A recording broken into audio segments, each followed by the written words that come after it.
السلام علیکم ورحمۃ اللہ وبرکاتہ. ناظرین, استقبال ہے فکر و خبر اسٹوڈیو میں. میں رضوان احمد ندوی ملکی اور عالمی اہم خبروں کے ساتھ. آج کے خبرنامے میں دیکھیے: بٹکل جالی پٹن پنچایت انتخابات، تنظیم کے حمایت یافتہ امیدواروں کی شاندار جیت. گاندھی کی توہین کرنے والا خود ساختہ سادھو کالی چرن گرفتار. مدھیہ پردیش وزیر داخلہ نے گرفتاری کے طریقہ کار پر جتایا اعتراض. ایک بار پھر اپنے بیانات سے سرخیوں میں نصیر الدین شاہ. جھارکھنڈ میں پیٹرول کی قیمت میں 25 روپے کی کمی کا اعلان. جانے کن لوگوں کو ملے گا فائدہ. مسجد نبوی اور مسجد حرام میں ایک مرتبہ پھر سماجی فاصلے کی شرط ہے. ناظرین, بڑھتے ہیں خبروں کی تفصیلات کی طرف. خبروں کی تفصیلات سے قبل ایک گزارش آپ سے ضرور کریں گے کہ اگر آپ نے ہمارا چینل سبسکرائب نہیں کیا ہے تو ضرور سبسکرائب کر لیں, ویڈیو کو لائک اور شیئر کریں, اور خبروں کے تعلق سے اپنی رائے کمنٹ باکس میں ضرور رکھیں. ناظرین, بڑھتے خبروں کی تفصیلات کی طرف. چھتیس گڑھ کی راجدھانی رائے پور میں منعقد ہونے والی دھرم سنسد میں بابائے قوم مہاتما گاندھی کے خلاف توہین آمیز تبصرہ کرنے اور ان کے قاتل ناتھورام گوڈسے کی تعریف کرنے کے الزام میں کالی چرن مہاراج کو گرفتار کر لیا گیا ہے. لیکن خبر یہ نہیں ہے, بلکہ خبر یہ ہے کہ مدھیہ پردیش کی بی جے پی حکومت اب اس کی گرفتاری پر اعتراض ظاہر کر رہی ہے. جس شخص نے گاندھی کو گالی دی, مسلمانوں کے تعلق سے اشتعال انگیزی کی, اس کی گرفتاری پر بی جے پی کو اعتراض ہے. اب ایم پی کے وزیر داخلہ نے بیان جاری کیا ہے اور کچھ نہیں ملا تو انہوں نے کہہ دیا کہ پروٹوکول کی خلاف ورزی کرتے ہوئے انہیں گرفتار کیا گیا. سنگھی مریادائیں اس کا بالکل اجازت نہیں دیتی ہیں. انہیں سوچنا دینی چاہیے تھی. چھتیس گڑھ سرکار چاہتی تو ان کو نوٹس دے کر بھی بلا سکتی. میں نے مدھیہ پردیش کے ڈی جی پی کو کہا ہے کہ تتکال چھتیس گڑھ کے ڈی جی پی سے بات کرے کہ یہ کیا طریقہ ہے ان کا گرفتاری کا. یہ طریقے پر آپتی ویکت کرنا ہے, اپنا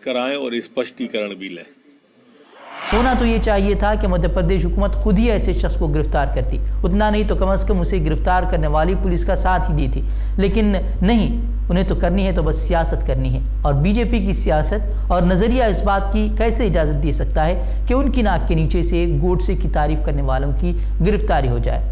آپ ہی بتائیے کہ یہ ماحولیات کے لیے کام کرنے والی دشا روی تھوڑی ہے جسے کسانوں کی حمایت کرنے پر ٹول کٹ کے نام پر ملک سے غداری کا مقدمہ درج کر کے جیل بھیج دیا جائے, یا منور فاروقی ہے کہ اس کے شو میں گھس کر اس کے ساتھ مار پیٹ کی جائے, پھر اسے ہی پولیس پکڑ کر لے جائے اور 2 مہینے جیل میں بند رکھا جائے.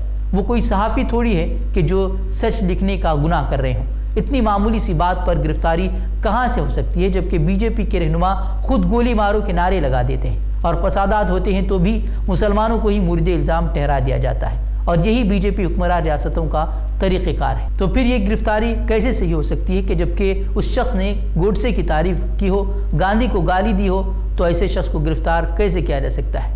ویسے یہ دکھانے کی بار بار ہمیں ضرورت نہیں ہے کہ کالی چرن نے کیا کچھ کہا تھا.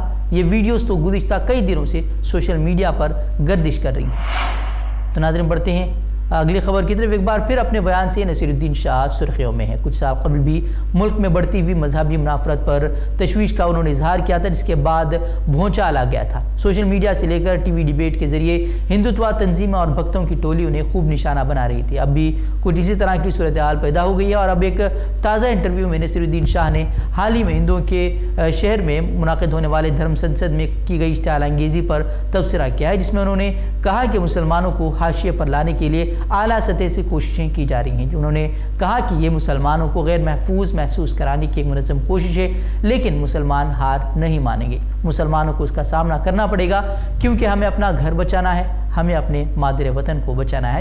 ان کے اس بیان کے بعد سوشل میڈیا پر ان کی کلپ وائرل کی جا رہی ہیں اور خوب ہنگامہ مچایا جا رہا ہے.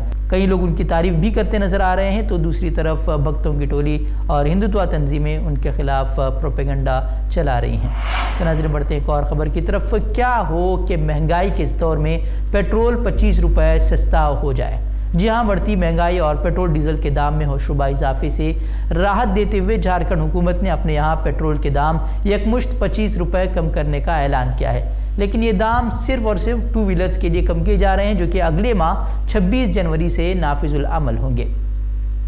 وزیر اعلیٰ دفتر سے ٹویٹ کیا گیا ہے. ٹویٹ کے مطابق پیٹرول ڈیزل کی قیمت میں لگاتار ہو رہے اضافے سے غریب اور متوسط طبقے کے لوگ متاثر ہو رہے ہیں, اس لیے حکومت نے راحت دینے کا فیصلہ کیا ہے.